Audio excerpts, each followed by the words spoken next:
Welcome to NFL World, where the NFL starts and ends. I'm your host, Jacob, and welcome to the NFL Dream. We're going to travel to the AFC South, going all the way to Florida to talk about the Jacksonville Jaguars. But before we do, like the video, subscribe to the channel. It helps us out a ton, and it tells us you enjoy this content. Again, we're under 20 days to the NFL season. This is an exciting time. Let's begin with the Jacksonville Jaguars. So the Jaguars had an abysmal 2024. We'll get into what their standings were. And then they're trying to hire a head coach, except no one wants to get hired there. No one wants to go and take that job. And the reason was Trent Baalke.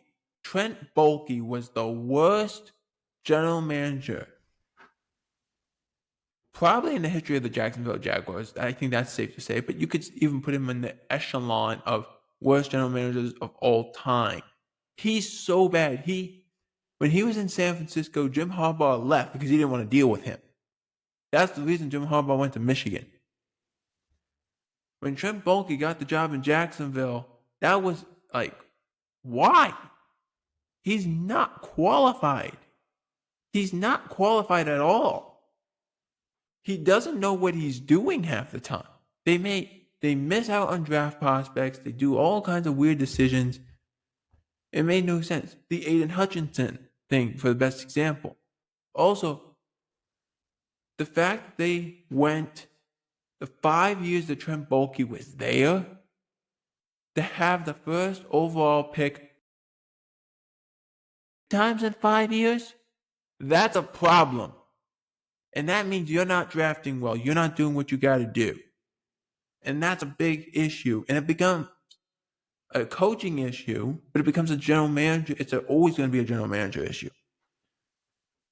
You get him out of there, and you bring in a guy like Liam Cohen to be the head coach, who Liam Cohen didn't take the job initially. He only did the one interview. He didn't take the job because he didn't want to deal with Trent Baalke. Well, once they said, yep, Trent Baalke's out, he's canned, Liam Cohen's like, yeah, maybe I'll take that second interview. Because he was going to be the highest paid offensive coordinator in the NFL. And then when he sees Trent Baalke is getting canned, yeah, maybe I'll take that. I'll take that second interview. Oh, you're giving me the job? Okay, I'll take your job.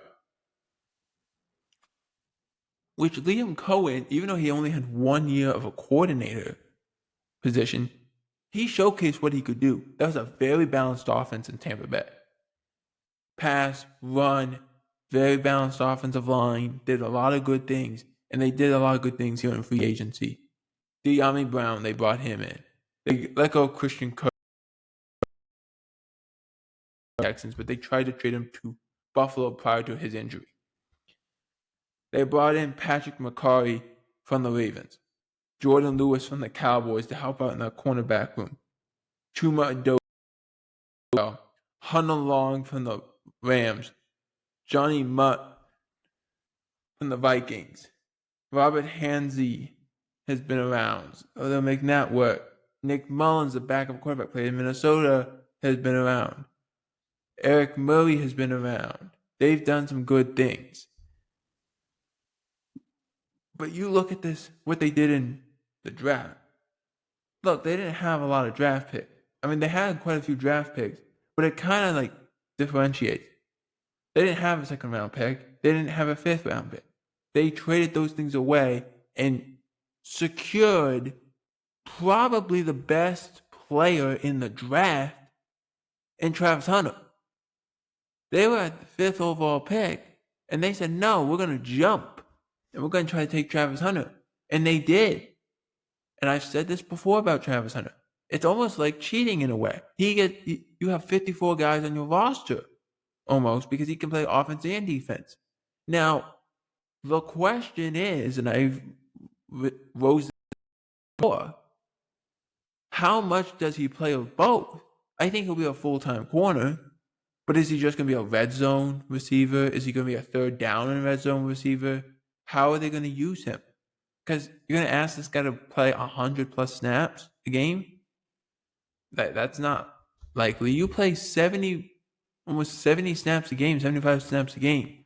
It's going to be impossible for anybody. So I think he'll be just more red zone guy as a wide receiver. but an all-around corner. Round 3, because they didn't have a round 2, was Caleb Ransall, the defense back from Tulane. I didn't watch Tulane, okay? I can't tell you that. What I can tell you is Jacksonville started to make these moves, and I was questioning myself a little bit. I'm like, they brought in Jordan Lewis. Why are they bringing in so many secondary guys? Are they just that beat up, or are they trying to create some, like, we don't know how much Travis is going to play of each, so therefore we need someone who can kind of play corner or wide receiver or something.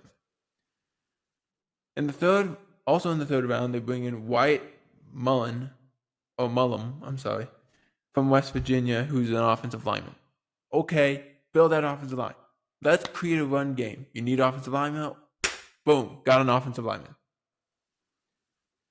At round 4, pronounce this name right. Because this was also part of the trade to get Travis Hunter. I believe it's Basal Tutin, but it might be something else. I apologize if I mispronounced it. But Tutin, the running back from Virginia Tech, small guy, but he can move. This guy moves and he runs in between the. He does all these things very well. So he can catch out of the backfield. He does a lot of good. Very balanced. Concerned about what Jacksonville's going to do with their running backs.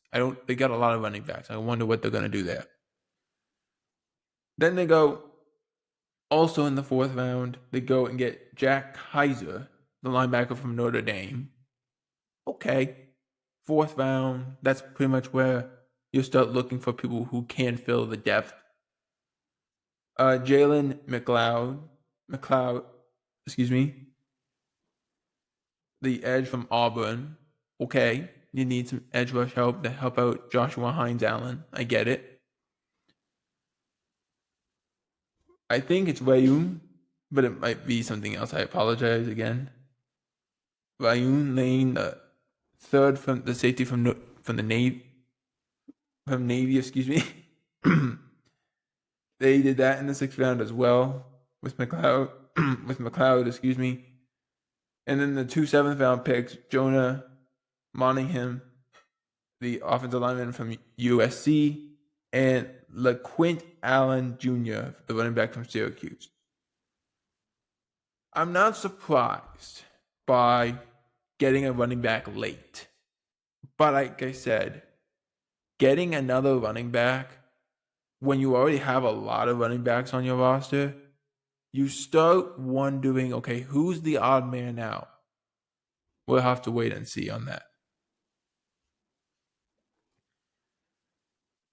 Now, for the people that they lost in free agency, they really didn't lose so many. It was more of just they released quite a few. Gabe Davis, they released. That's the biggest name. They released him after 1 season because he wasn't very good. You could tell the things that he did well were designed for him at Buffalo, and that's why he did it well. And Jacksonville, mixed with the team that they had, was not very good. They let Andre Sisco walk. He signed with the Jets. Evan Ingram they released. Josh Reynolds they released. Ronald Darby they released.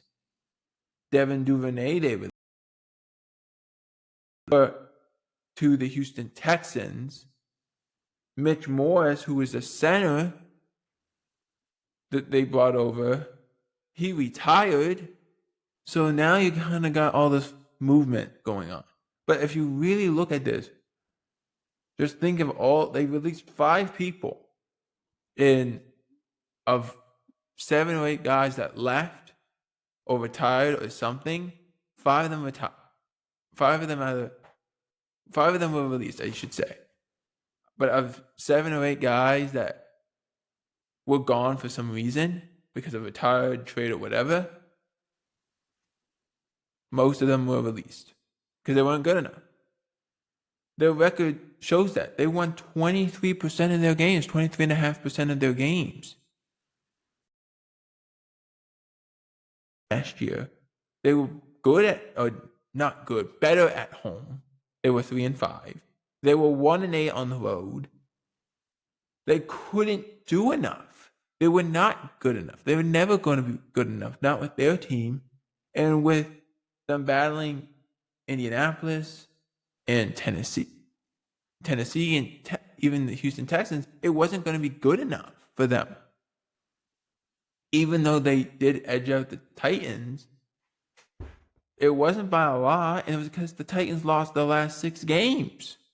That's how bad it was getting. It was embarrassing to watch both the Titans and Jaguars play. That was embarrassing. And you look at their schedule, I don't think they'll be that bad. But I'm not having a very high total because, look, they play Carolina. I think Carolina is going to be better. I think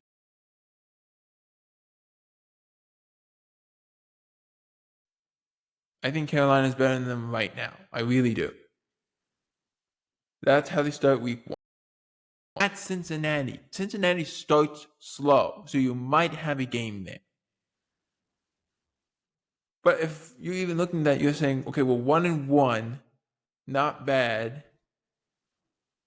But as we work our way into week 3, we have to look at, okay, when is this downturn? Because I looked at this schedule. They go home for Houston, they're at San Francisco. Those are tough games. Houston's the best team in that division.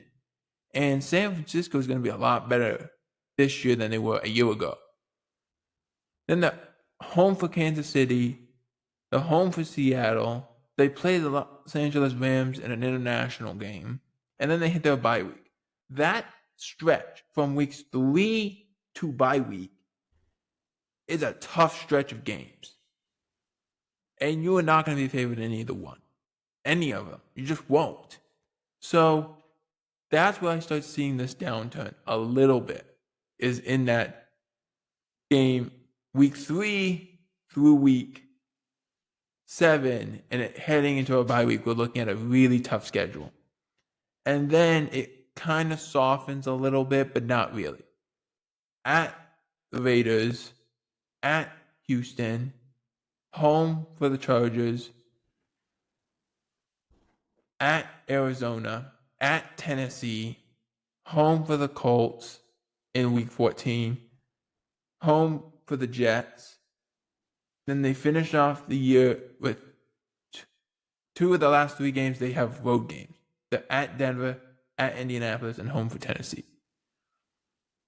So looking at all that, my record for the Jacksonville Jaguars this year is 7-10. It's going to be okay. It's going to round more out as the season goes along.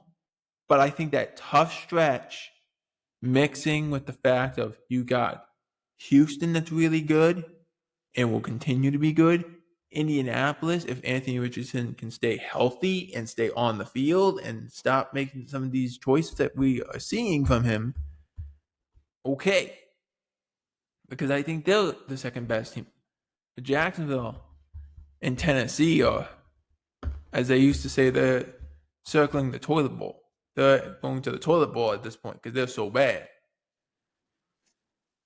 And I think Jacksonville, even though they finished 7-10, it won't be as pretty as we all think at the end. I think there's some good points. I think there's some bad points. I think the wide receivers will be better, but I think the run game is going to be interesting to watch. And I want to keep an eye on that offense. They've shown that they're pretty good. Offensive line, I'm concerned. But let me know in the comments, how many games do you think the Jacksonville Jaguars will win in 2025? For NFL World, I'm Jacob Hubert. Out.